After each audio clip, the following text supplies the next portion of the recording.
I'm Bryan Hyde, and I'm telling it like it is.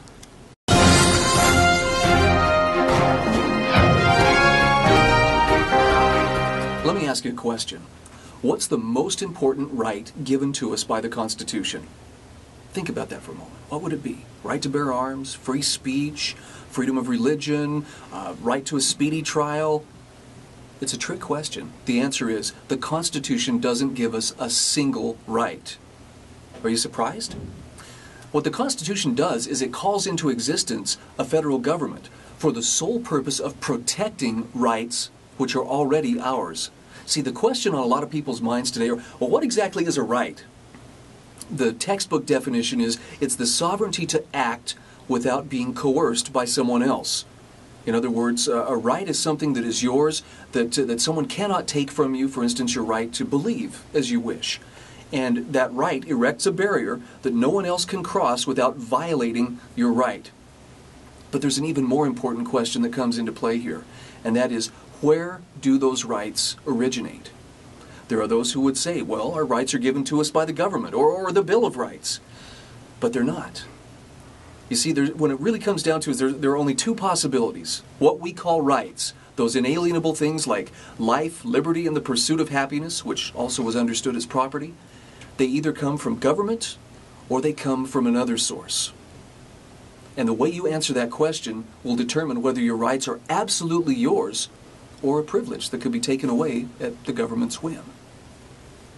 This is why I'm such a stickler for the proper role of government, because if we understand where our rights originate, then we will insist that government act in its proper role. So if your rights come from government, if they are a government-granted privilege, then it stands to reason that government holds the power not only to give you those rights, but to take those rights from you as it sees fit.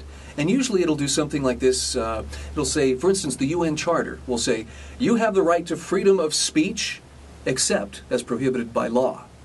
What the large print giveth, the fine print taketh away. Now the alternative to this is, as Thomas Jefferson suggested in the Declaration of Independence, is that all men are created equal, and that they are endowed by their Creator with certain inalienable rights, among them life, liberty, and the pursuit of happiness. Interesting that he used the word created and creator, because that denotes that our rights have a much different source than government.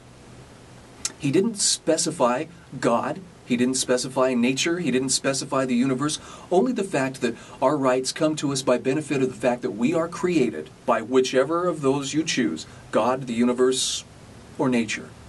But they're ours by virtue of the fact that we are breathing, living, thinking entities.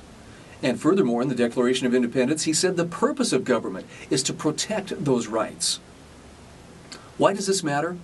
Well, because if rights are something that government can give or take, or that someone else can lay claim to, then really you have no security in your person or your property or your money.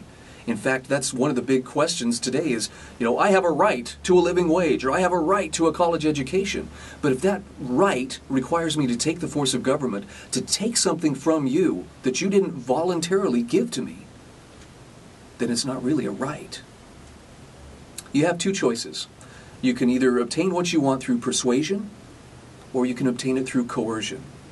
If you understand the real origin of our rights, you're much more likely to use persuasion, because you recognize that those are rights given to us by our Creator and not by government. If you're in favor of taking it by force, well, hey, government's more than happy to do that for you.